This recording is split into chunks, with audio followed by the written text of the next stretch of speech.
사도신경 하시면서 우리의 신앙을 고백하겠습니다.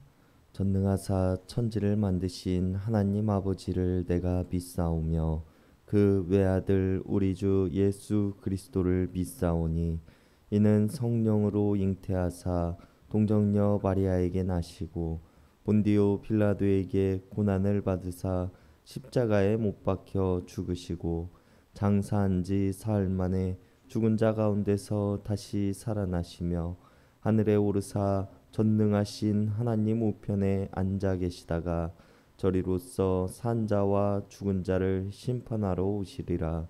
성령을 믿사오며 거룩한 공예와 성도가 서로 교통하는 것과 죄를 사하여 주시는 것과 몸이 다시 사는 것과 영원히 사는 것을 믿사옵나이다. 아멘. 우리 다 함께 찬송가 255장 통합찬송가 187장입니다. 찬송가 255장 통합찬송가 187장입니다.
오늘 우리에게 주시는 하나님의 말씀은 욥기 5장 1절에서 16절까지의 말씀입니다.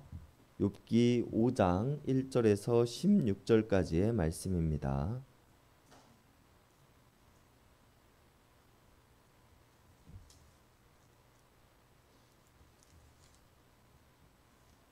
우리 한 절씩 교독하시겠습니다.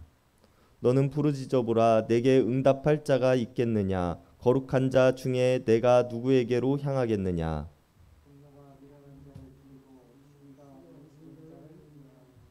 내가 미련한 자가 뿌리 내리는 것을 보고 그의 집을 당장에 저주하였노라.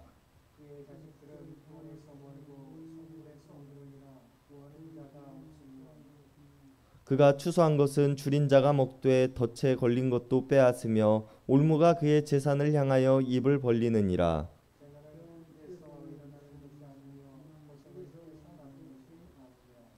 사람은 고생을 위하여 났으니 불꽃이 위로 올라가는 것 같으니라.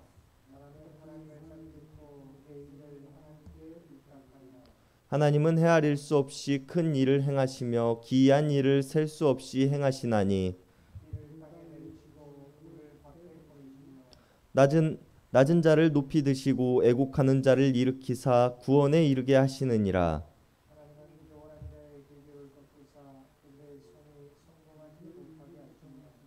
지혜로운 자가 자기의 계략에 빠지게 하시며 강교한 자의 계략을 무너뜨리심으로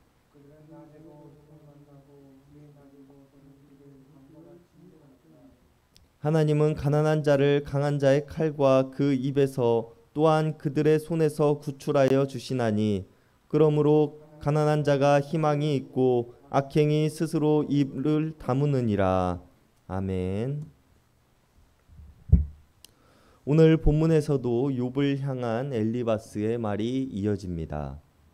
엘리바스는 계속해서 욥에게 너의 잘못된 행실에 대해 하나님 앞에 회개할 것을 권유합니다. 욥이 욥기 3장에서 했던 말들이 교만과 악행으로부터 나온 잘못된 말들이었음에 대해서 엘리바스는 오늘 이야기를 하고 있으며 욥이 했던 말들에 대해 하나님 앞으로 나아와 회개함으로 용서를 구하라고 이야기를 하고 있는 것이 오늘 본문의 주된 내용입니다. 그리고 우리가 오늘 본문을 통해서 엘리바스의 말들을 쭉 살펴본다면 엘리바스의 말들 중에 그렇게 잘못된 말이 없다는 것을 알 수 있습니다. 오히려 하나님의 창조 섭리, 하나님의 성품에 대해서 이야기를 하고 있는 엘리바스의 말들은 성경적으로 그가 많은 지식을 가지고 있었던 사람이었구나 하는 것을 느낄 수 있습니다. 그러나 이런 성경적 지식과 하나님을 아는 지식을 갖춘 사람이라고 할지라도 그것을 뽐내는 데에만 몰두하고 친구의 어려움을 지식으로만 이해하고자 하는 엘리바스의 모습은 하나님의 정의를 세우는 일이 아닐 것이며 우리들에게 그다지 교훈이 되는 모습은 아닐 것입니다. 그리고 이런 엘리바스는 오늘 본문의 1절에서 욥에게 내가 하나님께 아무리 울부짖고 너의 어려움을 고백한다고 하여도 하나님께서는 내게 응답하지 않으실 것이라고 이야기를 합니다. 하늘에 있는 거룩한 이들, 예를 들면 욥기의 시작에서 이야기하고 있는 하나님과 그분의 아들들이 너의 말들을 듣지 않을 것이라고 이야기하고 있는 것입니다. 엘리바스는 이미 욥이 죄인이라고 스스로 확정하고 있는 모습을 우리들에게 보여주고 있는 것입니다. 그렇기에 오늘 내가 하나님 앞에서 내가 했던 이야기들과 내가 잘못했던 일들을 회개하고 돌이키지 않는다면 정의로우신 하나님께서는 악인의 소리를 듣지 아니하시고 그들을 넘어뜨리시는 분이시기에 내가 아무리 구원을 위해 울부짖어 보아야 그 누구도 내 목소리를 들어주지 않을 것이라고 이야기를 하고 있다는 것입니다. 덧붙여 미련한 사람은 분노 때문에 죽음을 맞이하게 되고 어리석은 사람은 자기의 질투 때문에 죽음을 맞이하게 된다고 자신이 세상을 살아오며 보았던 경험을 토대로 욥에게 이야기를 합니다. 여기서 엘리바스가 이야기하고 있는 미련하고 어리석은 사람은 마찬가지로 욥을 가리키고 있는데 자신의 생명 자체를 거부하는 말들을 쏟아내었던 욥에게 하나님의 창조 섭리를 거부하는 미련하고 어리석은 사람이라고 이야기하고 있다는 것을 우리는 기억해야 합니다. 또한 4절과 5절에서는 이처럼 하나님을 부정하는 미련하고 어리석은 사람들이 맞이하게 될 결말에 대해서 이야기를 하고 있습니다. 그의 자식들은 구원과는 먼 삶을 살게 될 것이며 누구 하나 그를 위하는 사람이 없고 그의 재산과 거두어 들인 양식들은 가시나무 밭에서 자란 것까지 하나도 그것을 노리는 사람들에 의해서 빼앗기게 되는 삶을 살아가게 된다고 이야기를 합니다. 그리고 오늘 본문 6절은 욥기의 전체적인 주제를 관통하는 고난은 어떻게 찾아오는가라는 질문에 대한 엘리바스의 생각이 드러나는 문장입니다. 엘리바스는 재난은 티끌에서 일어나는 것이 아니며 고생은 흙에서 나는 것이 아니니라 라고 이야기를 합니다.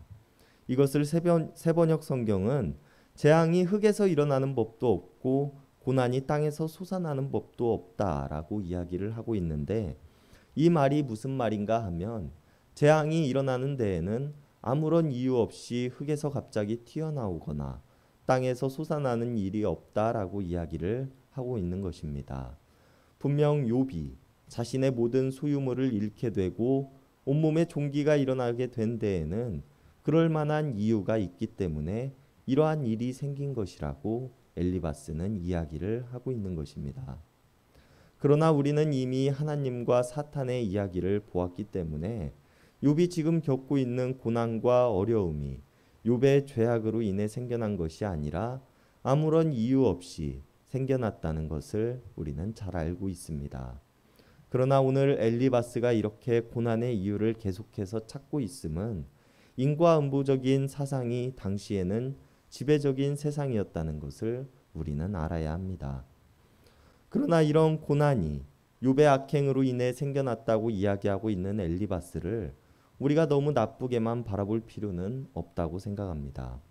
당시 고대의 사상이 그랬으며 우리들 또한 누군가에게 좋은 일이나 좋지 못한 일이 생겼을 때 그가 착하게 살아서 또는 그가 나쁘게 살아서 이런 일을 겪는 것이라고 생각하기도 하고 다른 사람들을 판단하는 경우가 적지 않기 때문입니다.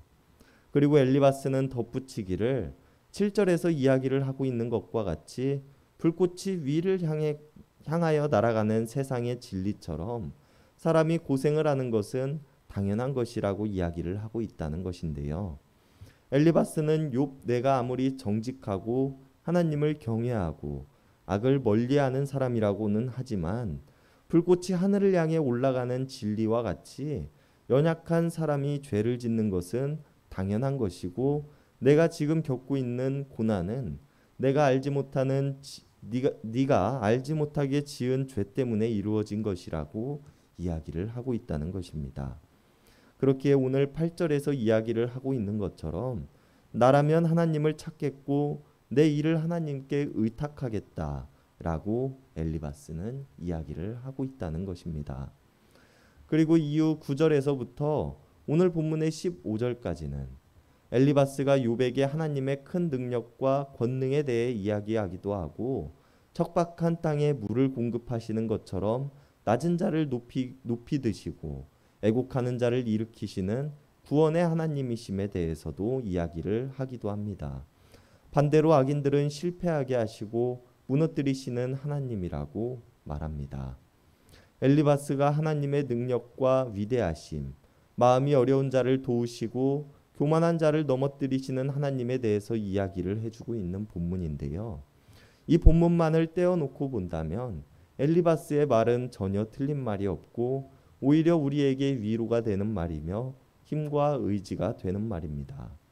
그러나 오늘 엘리바스는 욥을 죄인의 모습으로 보고 있으며 그를 정죄하고 있고 그의 어려움과 고난이 모두 그 스스로의 악행으로부터 나온 것이라고 생각하고 있고 생각하면서 이런 말을 했다는 점에서 우리는 엘리바스가 옳지 못한 행동, 잘못된 말들을 하고 있다는 점을 기억해야 한다는 것입니다. 결국 오늘 엘리바스는 욥의 진정성을 믿어주지는 않은 채 욥에게 죄가 있는 것처럼 그를 정죄하고 그를 가르칩니다. 그럴듯한 말들로 자신의 지혜를 뽐내기도 하고 고통당하고 있는 욥의 앞에서 그럴듯한 말들로 자신의 의를 자랑합니다. 그러나 우리 그리스도인들이 된 자들은 우리가 아는 지식을 뽐내기보다는 서로를 사랑하는 데 더욱 힘써야 할 것이며 고난당하는 자들을 바라보며 그들의 잘잘못을 따지기 이전에 그들의 마음을 헤아릴 수 있는 모습이 되어야 할 것입니다. 우리가 오늘 엘리바스의 모습을 통해 우리는 어떠한 모습으로 내 가족과 내 이웃들의 아픔과 눈물을 바라보았는지 생각해 볼 수 있는 시간이 되기를 바랍니다. 그리고 우리가 이 땅에서 가난한 자, 배고픈 자, 병든 자, 소외된 자들과 함께 하셨던 예수님의 모습을 닮아서 살아갈 수 있는 우리들 모두가 될 수 있기를 바랍니다. 기도하시겠습니다. 하나님, 우리를 뜨겁게 사랑하시고 우리에게 형용할 수 없는 은혜를 베풀어 주심에 감사를 드립니다. 그러나 우리는 하나님 사랑하기를 또 서로를 사랑하기를 지식과 머리로만 하고 있는 모습은 아닌지 돌아봅니다. 다른 이들의 고난을 바라보며 그들과 함께 뜨거운 눈물을 흘리기보다는 그들의 죄악들을 찾고 정죄하기에 바쁜 우리들의 모습은 아닌지 돌아봅니다. 이런 우리들을 불쌍히 여겨 주시옵소서. 서로를 사랑하기를 예수님께서 우리들에게 가르쳐 주신 것과 같이 사랑하게 하시고 예수님께서 우리들에게 보여주신 것 같이 사랑할 수 있는 자들이 되게 하여 주시옵소서. 수많은 지식의 말들을 내뱉기보다는 그들과 함께 슬퍼하고 눈물을 흘릴 수 있는 우리들 모두가 되게 하여 주시옵소서. 우리에게 참 사랑을 알려주신 예수님의 이름 받들어 간절히 기도드렸습니다. 아멘. 이 시간 우리가 우리 개인을 위한 기도, 이웃을 위한 기도, 교회를 위한 기도, 세상을 위한 기도하는 시간 갖도록 하겠습니다.